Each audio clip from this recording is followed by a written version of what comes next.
మిత్రులందరికీ నమస్కారము. ఈరోజు మనం ఈ తరగతిలో ప్రాచీన సాహిత్యములో నుండి శ్రీనాథుని యుగములో మనము చాలా ముఖ్యమైనటువంటి తరగతులు బోధించుకుంటున్నాం. ఇప్పుడు శ్రీనాథుడు రాసినటువంటి కృతుల గురించి వాటి యొక్క వివరణల గురించి మనం నేర్చుకుంటున్నాం. కాబట్టి మీరు జేఎల్ డిఎల్ గురుకుల నెట్ సెట్ అసిస్టెంట్ ప్రొఫెసర్స్ వరకు కూడా మీరు ప్రిపేర్ అవుతున్నటువంటి ప్రతి ఎగ్జామ్కి కూడా నేను చెప్పేటువంటి పాఠ్యాంశాలు లోతుగా ఉంటున్నాయి కాబట్టి, ప్రామాణికంగా ఉన్నాయి కాబట్టి జాగ్రత్తగా వినండి. మనము ఒక తరగతిని వినాలంటే చాలా నిబద్ధత ఉండాలి. వినాలనేటువంటి చాలా శ్రద్ధ కలిగి ఉండాలి.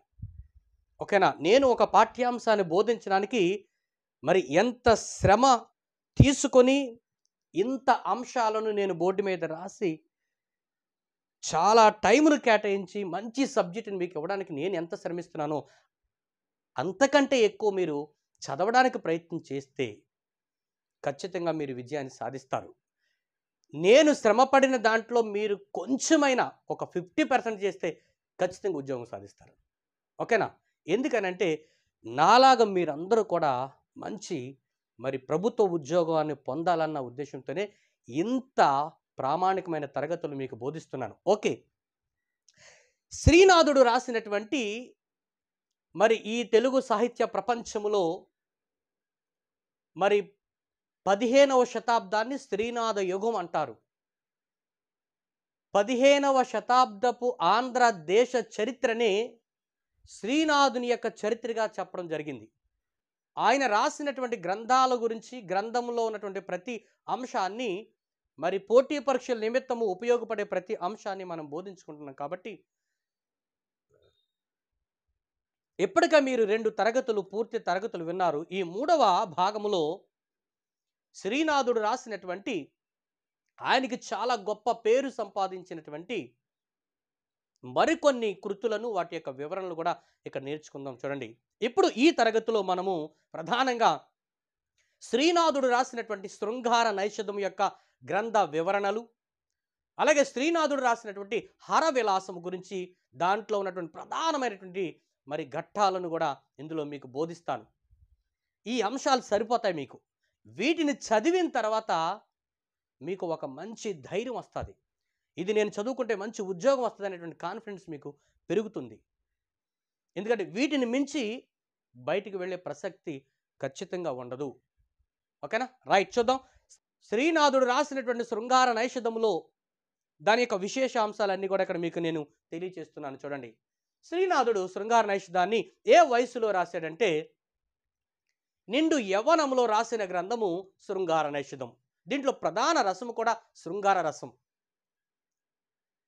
సంతరించితి నిండు చవ్వనంబునయందు, సంతరించితి నిండు చవ్వనంబునయందు హర్ష నైషధ కావ్య మాంధ్ర భాష అని శ్రీనాథుడు రచించిన కావ్యము శృంగార నైషధం. ఈ యొక్క శృంగార నైషధానికి మూలం ఏంటి? ఏ గ్రంథం ఆధారంగా శ్రీనాథుడు శృంగార నైషధాన్ని తెలుగులోకి అనువాదం చేశాడంటే సంస్కృతంలో నైషధం విద్వదౌషధం, నైషధం విద్వదౌషంగా పేరుగాంచినటువంటి శ్రీ హర్ష నైషధాన్ని శృంగార నైషధంగా తెలుగులోకి రమణీయంగా శ్రీనాథుడు అనువాదము చేశాడు.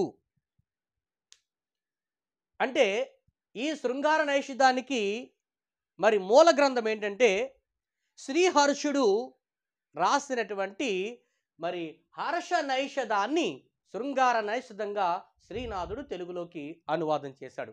శ్రీనాథుడు రాసినటువంటి శృంగార నైషధానికి మూల గ్రంథము సంస్కృతములో శ్రీహర్షుడు రాసినటువంటి హర్ష నైషధం.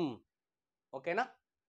అయితే శ్రీనాథుడు రాసినటువంటి ఈ శృంగార నైషధాన్ని ఎవరికి అంకితం ఇచ్చాడంటే పెదకోమటి వేమారెడ్డి ఆస్థానములో మంత్రిగా ఉన్నటువంటి మామిడి సింగనకు ఈ శృంగార నైషధం అనే గ్రంథాన్ని అంకితం ఇచ్చాడు. దాన్ని కూడా ఇక్కడ మీకు ఇవ్వడం జరిగింది. చూడండి, శ్రీనాథుడు శృంగార నైషధాన్ని పెదకోమటి వేమారెడ్డి మంత్రి అయిన మామిడి సింగనకు అంకితమిచ్చెను. ఇది తెలుగు పంచకావ్యాలలో శ్రీనాథుడు రాసిన శృంగార నైషధం మొదటిది. మనకి పంచకావ్యాలు ఉన్నాయి. తెలుగులో ప్రసిద్ధి పొందిన పంచకావ్యాలు అంటే 5 కావ్యాలు. ఈ పంచకావ్యాలు 5ంటిలో మొదటిది ప్రథమ గ్రంథము శ్రీనాథుడు రాసినటువంటి మరి శృంగార నైషధం. ఎందుకంటే దీని తర్వాత ప్రబంధ యుగములో మరికొన్ని 4 గ్రంథాలు వచ్చాయి కాబట్టి శ్రీనాథుడు రాసినటువంటి శృంగార నైషధమే తెలుగులో మొట్టమొదటి పంచకావ్యాల్లో మొదటి గ్రంథము. పంచకావ్యాలు ఏంటంటే శ్రీనాథుడు రాసినటువంటి శృంగార నైషధము, 2 అల్లసాని పెద్దన రాసినటువంటి మనుచరిత్ర, 3 రామరాజభూషణుడు రాసినటువంటి వసుచరిత్ర, 4 శ్రీకృష్ణదేవరాయలు రాసినటువంటి ఆముక్త మాల్యద, 5 తెనాలి రామకృష్ణుడు రాసినటువంటి పాండురంగ మహత్యము. ఈ 5 కావ్యాలను పంచకావ్యాలు అంటారు. శ్రీనాథుడు రాసినటువంటి శృంగార నైషధము, అల్లసాని పెద్దన్న మనుచరిత్ర, రామరాజు భూషణుడు రాసినటువంటి వసుచరిత్ర, శ్రీకృష్ణదేవరాయలు రాసినటువంటి ఆముక్త మాల్యద, తెనాలి రామకృష్ణుడు రాసినటువంటి పాండురంగ మహత్యము. ఈ 5ను మనం పంచకావ్యాలుగా పేర్కొంటాం. ఈ 5 పంచకావ్యాలలో మొదటిది ఏంటి అని అడిగితే శ్రీనాథుడు రాసినటువంటి శృంగార నైషధము. ఈ శృంగార నైషధాన్ని మామిడి సింగన కోరికపై అనువదించాడు. శ్రీనాథుడు శృంగార నైషధాన్ని ఎవరి కోరిక మీద రాశాడంటే మామిడి మరి సింగన అంటే అంకితం ఎవరైతే పొందాడో ఆయన కోరిక మీదే శ్రీనాథుడు శృంగార నైషధాన్ని రాయడం జరిగింది. అందుకని శ్రీనాథుడు మామిడి సింగనను ఏమన్నాడు తెలుసా? శ్రీనాథుడు మామిడి సింగనను జ్యోతిర్విద్య నిరాఘాట సరస్వత్పారదృశ్యుడు అని పేర్కొన్నాడు. తర్వాత మరి ఈ శృంగార నైషధానికి మూల గ్రంథాలేంటి, మూలాలేంటో చూద్దాం. ఆల్రెడీగా మీకు ఒకటి చెప్పాను. శ్రీనాథుని శృంగార నైషధానికి మూలము సంస్కృతములో శ్రీహర్షుని హర్షనైషధము, తర్వాత భారతములో గల నలోపాఖ్యానము.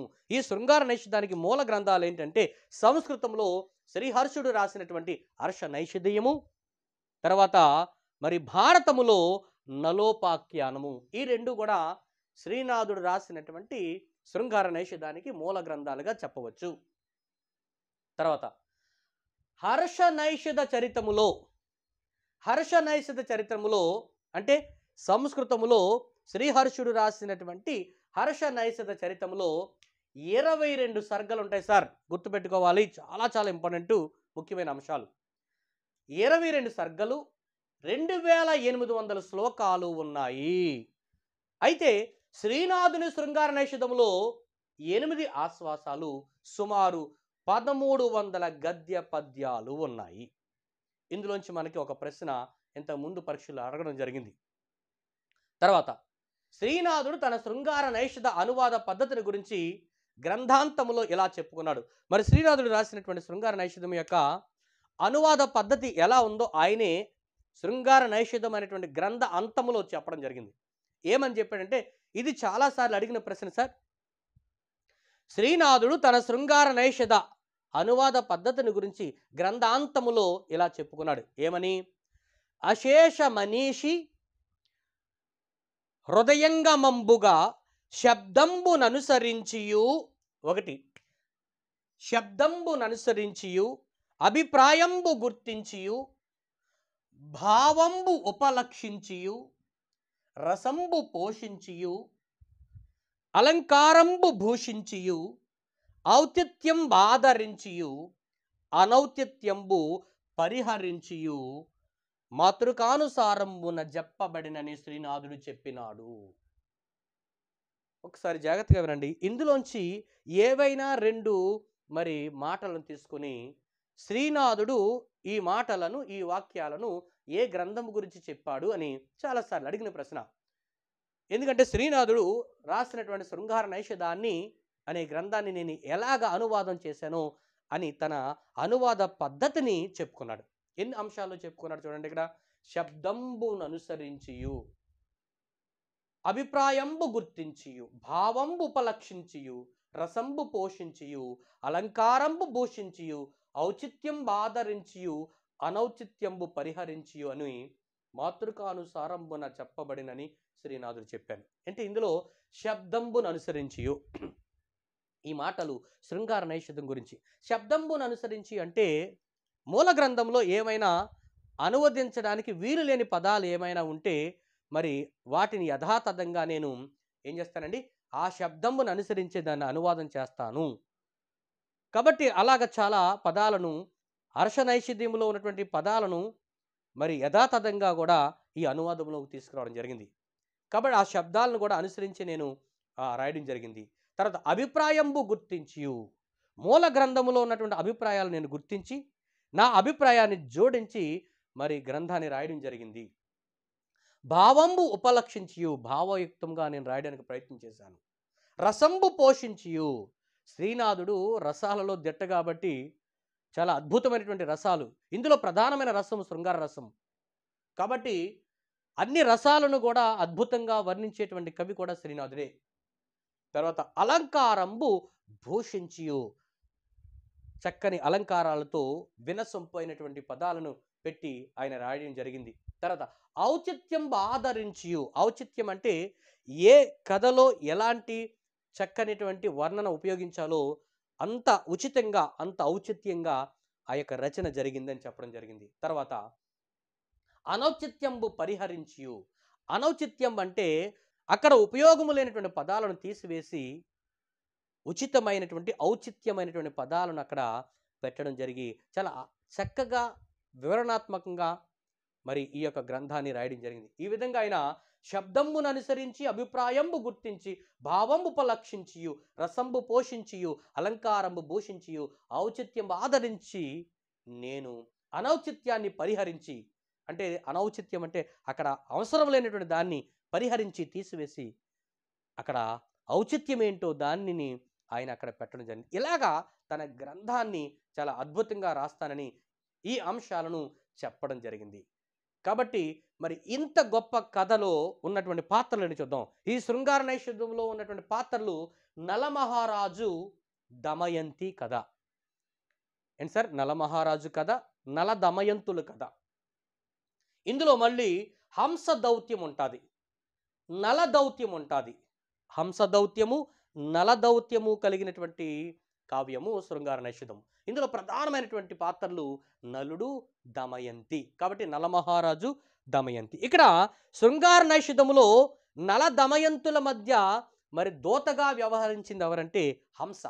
అందుకని హంస దౌత్యం అంటాం. తర్వాత ఇందులోనే వివాహానంతరము జరిగే బువ్వబంతిని శ్రీనాథుడు ఇందులో మరి హాస్య రసస్ఫోరకంగా వర్ణించాడు. బువ్వబంతి యొక్క వర్ణన ఏ గ్రంథములో ఉంటుందంటే శృంగార నైషధము. గుర్తుపెట్టుకోవాలి, వివాహానంతరము జరిగేటువంటి ఆ బువ్వబంతి యొక్క వర్ణన చాలా చక్కగా హాస్యస్ఫోరకంగా ఉంటుంది. దానిని మరి శ్రీనాథుడు ఈ గ్రంథంలో వివరించడం జరిగింది. శ్రీనాథుని యొక్క కవితా శైలి చూడండి. ఆయన యొక్క కవితా శైలి ప్రౌఢమైనటువంటిది, అలాగే కమనీయమైన శైలి. కమనీయమైన శైలి అంటే అందరి శైలిని మనం చూడొచ్చు. శృంగార నైషధం నారికేళ పాకంలో సాగినటువంటి రచన. శృంగార నైషధం ఏ పాకంలో జరిగిందంటే నారికేళ పాకంలో. అంటే చాలా అద్భుతంగా సంస్కృత పదాలతో కూడినటువంటి అద్భుతమైన రచనగా చెప్పవచ్చు. అందులో ఆయన మరి శృంగార నైషధంలో కూడా ఎక్కువగా డూమువ్వల్ అనే పదాలను ఉపయోగించాడు. అందుకని ఆయనకి డూమువ్వల్ అనే కవి బిరుదు వచ్చిందని కూడా మరి విమర్శకులు చెప్పడం జరిగింది. అందుకని ఆయన్ని డూమువ్వల కవి అని కూడా అంటారు. అవి నేను ముందు తరగతుల్లో మీకు బోధించాను. తర్వాత విద్వదౌషధం నైషధం అని శ్రీనాథుని శృంగార నైషధానికి రూఢి అయి ఉంది. విద్వదౌషధం నైషధం అని శ్రీనాథుని శృంగార నైషధానికి రూఢిగా చెప్పవచ్చు. విద్వదౌషధం నైషధం అంటే పండితులకు ఔషధం వంటిదని అర్థము. విద్వదౌషధం నైషధం అంటే పండితులకు ఔషధం వంటిది. ఇలాంటి ఒక శృంగార నైషధం అనే గ్రంథాలు చదివితే ఒక గొప్ప పండితుడు తయారవుతాడు. ఓకేనా?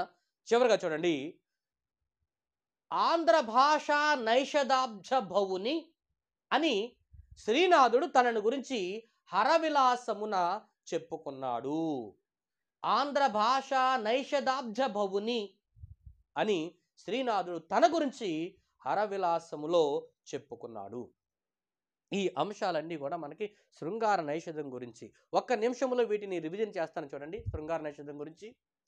శృంగార నైషధం సంతరించితి నిండు జవ్వనంబునయందు హర్ష నైషధ కావ్యం ఆంధ్ర భాషని శ్రీనాథుడు యవ్వనములో రాసిన గ్రంథము శృంగార నైషధం. సంస్కృతంలో నైషధం విద్వదౌషంగా పేరుగాంచిన శ్రీహర్ష నైషధాన్ని శృంగార నైషధంగా తెలుగులోకి రమణీయంగా శ్రీనాథుడు అనువదించాడు. శ్రీనాథుడు శృంగార నైషధాన్ని పెదకోమటి వేమారెడ్డి మంత్రి అయినటువంటి మామిడి సింగనకు అంకితమిచ్చాను. తెలుగు పంచకావ్యాలలో శ్రీనాథుడు రాసినటువంటి శృంగార నైషధము మొదటిది. శృంగార నైషధాన్ని మామిడి సింగన కోరికపై అనువాదం చేశాడు. శ్రీనాథుడు మామిడి సింగనను జ్యోతిర్విద్య నిరాఘాట సరస్వతార దృశ్యుడు అని పేర్కొన్నాడు. శ్రీనాథుని శృంగార నైషధానికి మూలాలు ఏంటంటే సంస్కృతంలో శ్రీహర్షుడు రాసినటువంటి హర్ష నైషధము, భారతములో గల నలోపాఖ్యానము. హర్ష నైషధ చరిత్రలో 22 సర్గలు 2008 శ్లోకాలు ఉన్నాయి. శ్రీనాథుని శృంగార నైషధములో 8 ఆశ్వాసాలు, సుమారు 1300 గద్య పద్యాలు ఉన్నాయి. ఇక్కడ శ్రీనాథుడు తన శృంగార నైషధ అనువాద పద్ధతిని గురించి ఆ యొక్క గ్రంథ అంతములో ఏ విధంగా చెప్పుకున్నాడంటే, అశేష మనీషి హృదయంగమంబుగా శబ్దంబుననుసరించియు అభిప్రాయంబు గుర్తించియు భావంబుపలక్షించియు రసంబు పోషించియు అలంకారంబు భూషించియు ఔచిత్యంబు ఆదరించియు అనౌచిత్యంబు పరిహరించియు మాతృకానుసారంబున చెప్పబడినని శ్రీనాథుడు చెప్పుకున్నాడు. ఇక్కడ మరి శృంగార నైషధంలోని ప్రధానమైనటువంటి పాత్రలు ఏంటంటే నలమహారాజు, దమయంతి కథ, తర్వాత హంస దౌత్యము, తర్వాత నల దౌత్యము. ఇక్కడ దమయంతి భీమరాజు యొక్క కుమార్తె. ఇక్కడ దమయంతి ఎవరని అడిగితే భీమరాజు కుమార్తె. ఇది మనకి మరి పాత్రలో ప్రధానమైనటువంటి అంశాలు. తర్వాత శృంగార నైషధములో నల దమయంతుల మధ్య మరి దూతగా వ్యవహరించింది ఎవరంటే హంస. తర్వాత వివాహానంతరము జరిగేటువంటి భువబంతిని శ్రీనాథుడు ఇందులో హాస్యరస స్ఫోరకంగా వర్ణించాడు. శ్రీనాథుని యొక్క కవితా శైలి ప్రౌఢమైనది, కమనీయమైనటువంటి శైలి. శృంగార నైషధము నారికేళ పాకంలో రచించబడినది. విద్వదౌషధం నైషధం అని శ్రీనాథుని శృంగార నైషధానికి రూఢిగా చెప్పవచ్చు. విద్వదౌషధం నైషధం అంటే పండితులకు ఔషధము లాంటిది అని అర్థం. ఆంధ్ర భాష నైషధాబ్జ భవుని అని శ్రీనాథుడు తనను గురించి హరవిలాసంలో చెప్పుకున్నాడు. ఇలాగ మనకి చాలా ప్రధానమైనటువంటి అంశాలను ఇక్కడ మీకు బోధించడం జరిగింది. కాబట్టి ఈ అంశాలను మనం నేర్చుకోగలిగితే శృంగార నైషధములో ఖచ్చితంగా మనం ఏ ప్రశ్నకైనా సరే మనం ఆన్సర్ గుర్తించగలం. కాబట్టి మిత్రులారా, వీటిని మీరు కొంచెము మరి నిర్లక్ష్యం చేయకుండా, నాకు వచ్చేసిందే అనుకోకుండా, వచ్చిన దాన్ని రివిజన్ చేసుకుంటూ మీరు మరి చదువుకోగలిగితే మీకు మంచి పాండిత్యంతో పాటు మంచి భవిష్యత్తు కూడా ఉంటుందని మనం చేస్తూ, ఇప్పుడు శ్రీనాథుని యొక్క హరవిలాసము గురించి వివరణలు మనం నేర్చుకుందాం. శ్రీనాథుడి యొక్క హరవిలాసము ఇది 7 ఆశ్వాసాలు కలిగినటువంటి చక్కని కావ్యం. శ్రీనాథుడు రాసినటువంటి ఈ హరవిలాసంలో 7 ఆశ్వాసాలు ఉంటాయి. హరవిలాసములో నన్నయ్య ఉభయ వాక్ప్రౌఢి, తిక్కన నాటకీయత కనిపిస్తాయి. ఈ హరవిలాసంలో నన్నయ్య ఉభయ వాక్ప్రౌఢి, తిక్కన నాటకీయత కనిపిస్తాయి. ఇది ఎవరికి అంకితం ఇచ్చాడంటే చూడండి, శ్రీనాథుడు హరవిలాసమును తన బాల్య సఖుడైనటువంటి అవచి తిప్పయ్య శెట్టికి అంకితమిచ్చెను. తన కావ్యాన్ని మరి ఒక స్నేహితుడికి ఇవ్వడము మొట్టమొదటిగా ఈ యొక్క గ్రంథం ద్వారా మనం చూడొచ్చు. తర్వాత శ్రీనాథుని శివభక్తి తత్పరతకి హరవిలాసము ఒక మంచి ఉదాహరణ. శ్రీనాథుని శివభక్తి తత్పరతకి మరి హరవిలాసము ఒక మంచి ఉదాహరణగా చెప్పవచ్చు. ఇందులో శివుని లీలల గురించి వివరించేదే ఈ హరవిలాస గ్రంథము. ఈ హరవిలాసములో ఎక్కువగా శివుని యొక్క లీలల గురించి వివరిస్తుంది. అందుకని శివలీలల గురించి వివరించేదే హరవిలాస కావ్యంగా మనం చెప్పవచ్చు. ఇది శ్రీనాథుని స్వతంత్ర కావ్యం అని కూడా చెప్పవచ్చు. శ్రీనాథుని యొక్క స్వతంత్ర కావ్యంగా దేని చెప్పవచ్చు అంటే హరవిలాస అని చెప్పవచ్చు. ఇందులో మనకి ఈ కావ్యములో శ్రీనాథుని బుద్ధి వైభవము ప్రస్ఫుటముగా కనిపిస్తుంది. శ్రీనాథుని యొక్క భావము, శ్రీనాథుని యొక్క బుద్ధి వైభవము ఇందులో చాలా చక్కగా స్పష్టంగా కనిపిస్తుందని ఇక్కడ మనకి తెలుస్తుంది. ఓకేనా? ఇది శ్రీనాథుని యొక్క స్వతంత్ర కావ్యము. ఈ కావ్యములో శ్రీనాథుని యొక్క బుద్ధి వైభవము ప్రస్ఫుటముగా కనిపిస్తుంది. దీనిలో శివలీలలు చక్కగా వివరించబడతాయి. ఇది శ్రీనాథుని యొక్క శివభక్తి తత్పరతకి ఉదాహరణ. ఓకేనా? చూద్దాం. కథాకథన చాతుర్యములో, సంభాషణ నైపుణ్యములో, లోకజ్ఞతలో, సహజ శైలిలో శ్రీనాథుడు అక్షరాల కవి సార్వభౌముడే అని నిరూపించే కావ్యమే హరవిలాసం. నిజంగా శ్రీనాథుడు కవి సార్వభౌముడే. దేంట్లోనూ? కథాకథన చాతుర్యంలో, సంభాషణ నైపుణ్యంలో, లోకజ్ఞతలో, సహజ శైలిలో శ్రీనాథుడు అక్షరాల కవి సార్వభౌముడని నిరూపించేటువంటి కావ్యమే హరవిలాసం. ఈ హరవిలాసంలో కూడా ఇంకా ప్రధానమైన అంశాన్ని మీకు నేను తెలియజేస్తాను. చూడండి. ఈశ్వరార్చన కళాశీలానికి హరవిలాసము నిలువుటద్దము. శ్రీనాథుని యొక్క ఈశ్వరార్చన కళాశీలానికి నిలువుటద్దమైనటువంటి రచన ఏదని అడిగితే హరవిలాసం. ఓకేనా సార్? కాబట్టి హరవిలాస కావ్యము అవచి తెప్పయ్య శెట్టి అభిమతం కోరిక ప్రకారము సాగిందిగా కనిపిస్తుంది. ఈ హరవిలాస కావ్యాన్ని ఎవరి కోరికపై రాయడం జరిగిందంటే ఏంటి సార్? మరి తన బాల్య సఖుడైనటువంటి అవచి తెప్పయ్య శెట్టి కోరిక మీద ఈ యొక్క కావ్యాన్ని రాయడం జరిగింది. శృంగార నైషధము ఎవరి కోరిక మీద రాయడం జరిగింది? మామిడి సింగన్న కోరిక మీద రాయడం జరిగింది. అలాగే హరవిలాసం ఎవరి కోరిక మీద రాయడం జరిగిందంటే తన బాల్య సఖుడైనటువంటి అవచి తిప్పయ్య శెట్టి కోరిక మీద రాయడం జరిగింది. ఎందుకంటే అవచి తిప్పయ్య శెట్టి మరి తన బాల్య స్నేహితుడు కాబట్టి నా గురించి ఒక మరి శైవ ప్రబంధము కలిగినటువంటి ఒక గ్రంథాన్ని రాయమని చెప్పాడు. ఆయన మరి ఏ విధంగా కోరాడో అవచి తిప్పయ్య శెట్టి శ్రీనాథుణ్ణి మరి ఈ గ్రంథం రాయమని ఏ విధంగా కోరాడో ఇక్కడ చెప్పడం జరిగింది. చూడండి.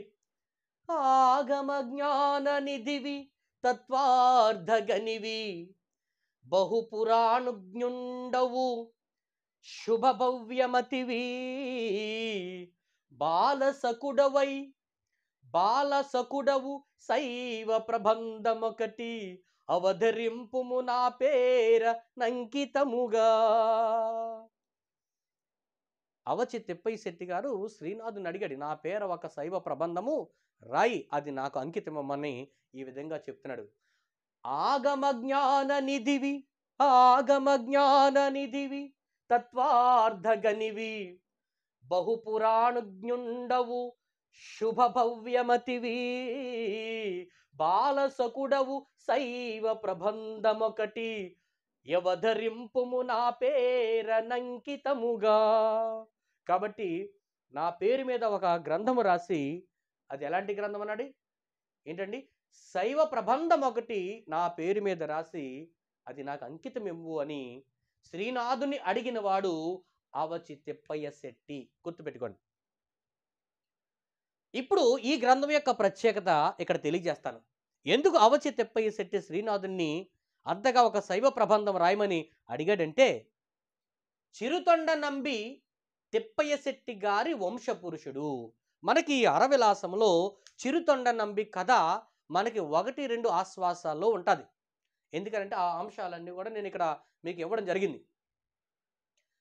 హరవిలాసంలో మొత్తం ఆశ్వాసాల సంఖ్య 7 కాబట్టి అందులో 1-2 ఆశ్వాసాల్లో మొట్టమొదటి కథ చిరుతొండ నంబి కథ.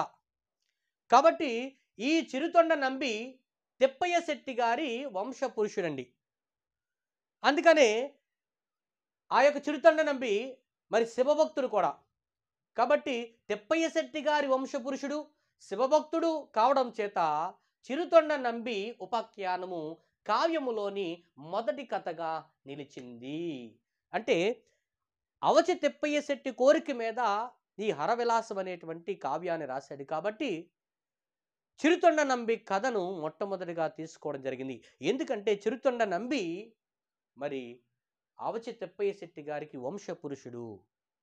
ఆ విధంగా ఆ కావ్యాన్ని రాయడానికి పూనుకుని ఆ గ్రంథము రాసి హరవిలాసాన్ని అవచి తెప్పయ్య శెట్టికి అంకితమిచ్చాడు. ఇంకొక విషయం ఇక్కడ మీకు నేను తెలియజేస్తాను.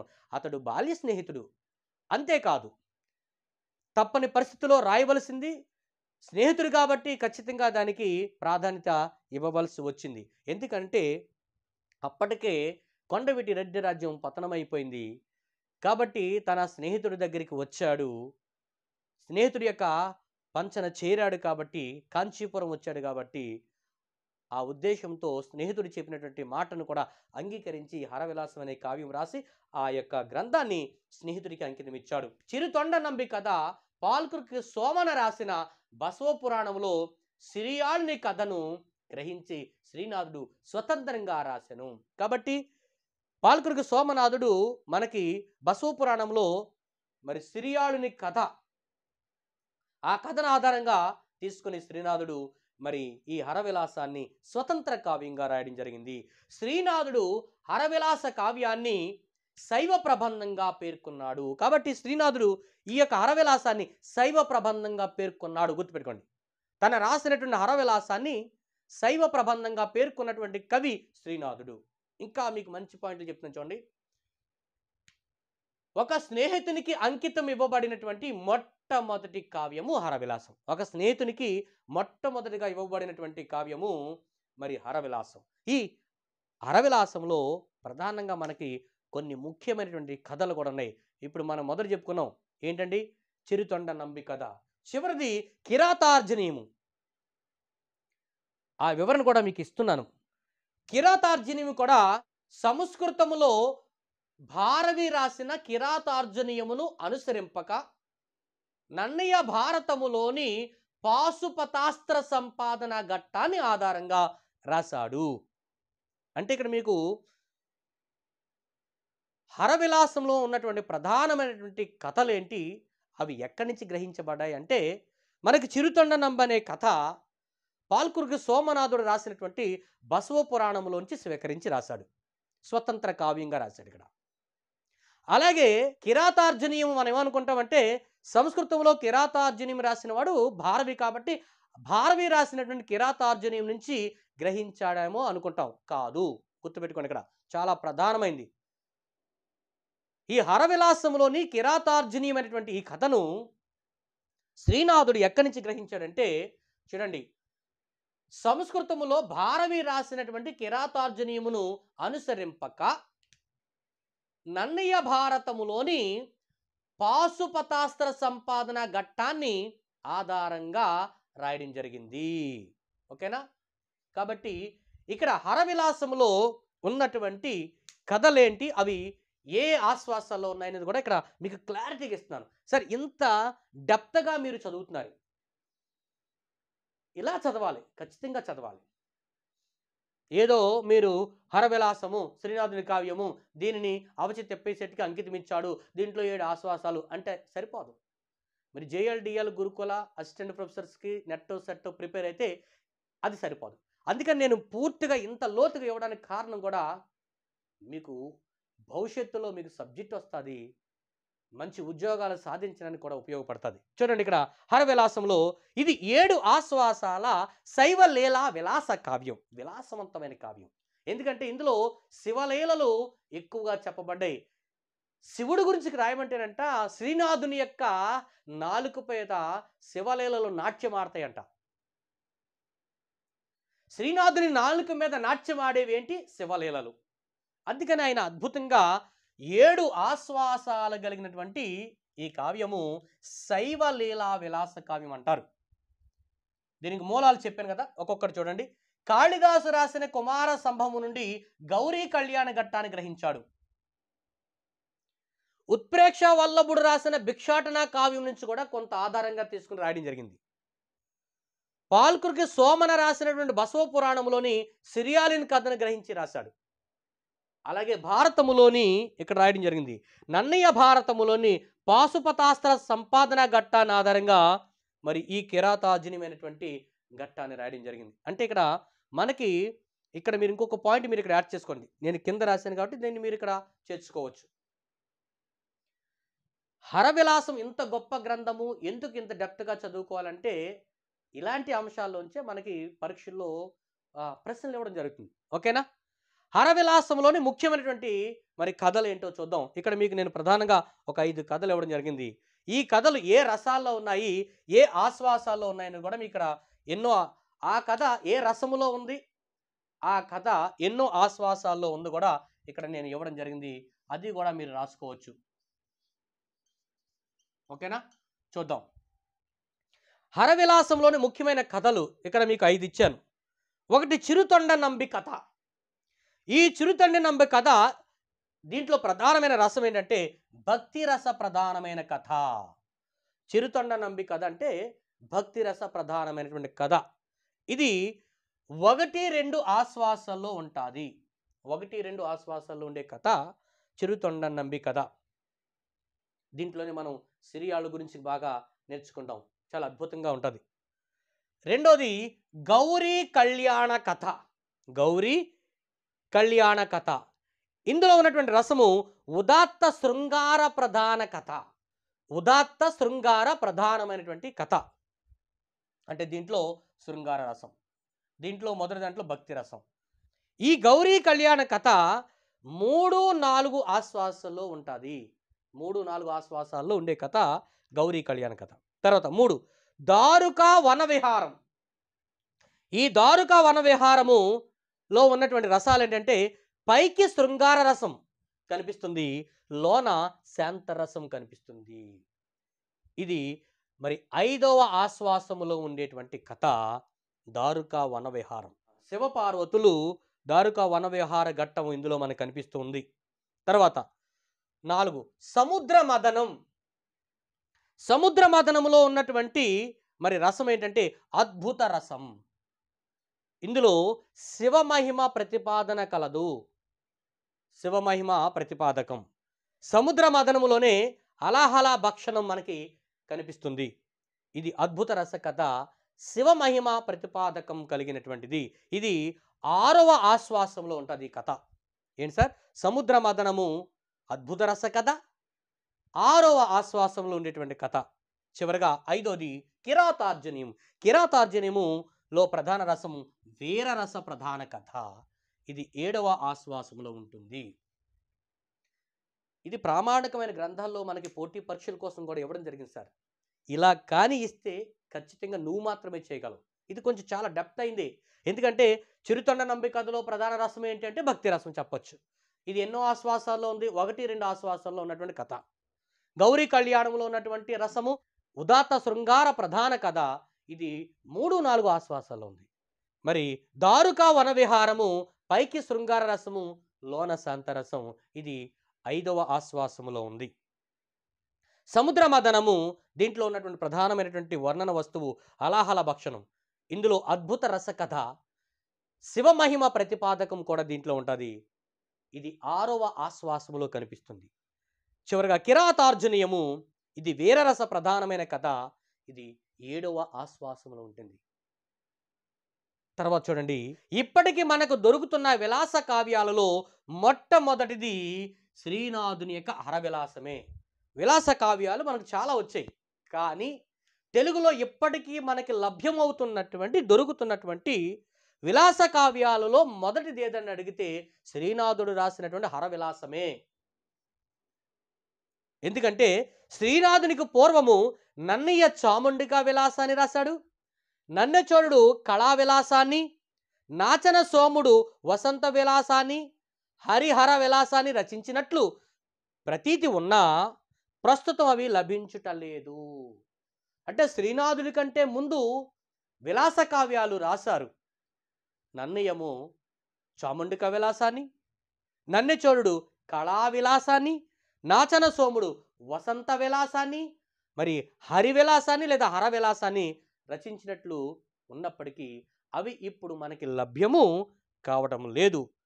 మరి శ్రీనాథుని తర్వాత శ్రీనాథుని హరవిలాసం వెలువడిన కొద్ది కాలానికి, శ్రీనాథుని యొక్క హరవిలాసం వెలువడినటువంటి కొద్ది కాలానికి నిశంక కొమ్మన రాసినటువంటి శివలీలా విలాస కావ్యము వెలువడింది.